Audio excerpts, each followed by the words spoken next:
Welcome to the New Testament Closer Walk podcast from Walk Thru the Bible.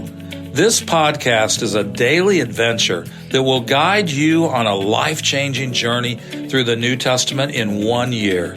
Join us every day as we listen through the entire New Testament, along with a short devotional and thoughts from great Christian leaders of the past that will help bring the New Testament alive for you today. It's a closer walk with Jesus through God's Word. For more free resources, including a daily worship from the Heart text, go to walkthru.org/ntpod. Signs that speak of sympathy and power. He looked up to heaven with a deep sigh, Mark 7:34. Deeply moved by the needs all around him, Jesus responded in the best way possible, not with fine-sounding words, but with a sigh of compassion followed by meaningful action. A man who could neither hear nor speak, a multitude who had followed Jesus without eating for 3 days, each experienced his unspoken yet unmistakable love. Jesus sighed. Yet it was no mere sight of resignation or frustration, as F.B. Meyer makes it clear. Walk with F.B. Meyer, an English pastor who cared for the needy. In this passage, along with Mark 8:12, Mark twice calls attention to the Lord's sighs. A sigh is one of the most touching and significant tokens of excessive grief. When our natures are too disturbed to remember to take a normal breath and must compensate for this omission by one deep-drawn breath, we sigh deeply in our spirit. He looked up to heaven with a deep sigh. As the deaf-mute stood before him, an image of all the closed hearts around him, of all the inarticulate, unexpressed desires, of all the sin and sorrow of mankind, Jesus' sensitive heart responded with a deep-drawn sigh. But there was simultaneously a heavenward look, which mingled infinite hope in it. If the sigh spoke of his tender sympathy, the look declared his close union with God, by virtue of which he was competent to meet the direst need.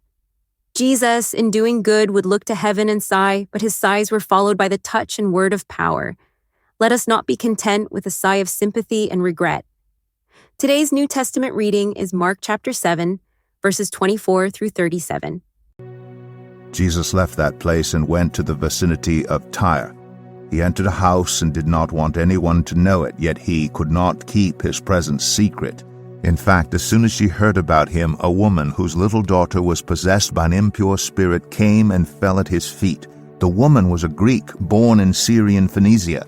She begged Jesus to drive the demon out of her daughter. "First let the children eat all they want," he told her, "for it is not right to take the children's bread and toss it to the dogs." "Lord," she replied, "even the dogs under the table eat the children's crumbs." Then he told her, "For such a reply, you may go. The demon has left your daughter." She went home and found her child lying on the bed and the demon gone. Then Jesus left the vicinity of Tyre and went through Sidon down to the Sea of Galilee and into the region of the Decapolis. There some people brought to him a man who was deaf and could hardly talk, and they begged Jesus to place his hand on him. After he took him aside away from the crowd, Jesus put his fingers into the man's ears. Then he spit and touched the man's tongue. He looked up to heaven and with a deep sigh said to him, "Ephphatha," which means be opened. At this the man's ears were opened, his tongue was loosened, and he began to speak plainly. Jesus commanded them not to tell anyone, but the more he did so, the more they kept talking about it. People were overwhelmed with amazement. "He has done everything well," they said. "He even makes the deaf hear and the mute speak." You, like Jesus, can couple a heartfelt sigh with effective action, looking to God for the power to correct that which made you sigh in the first place. There's a sighing, dying world waiting for someone like you to take compassionate action. What will be your answer? A sigh or a shrug? Or a sigh in service?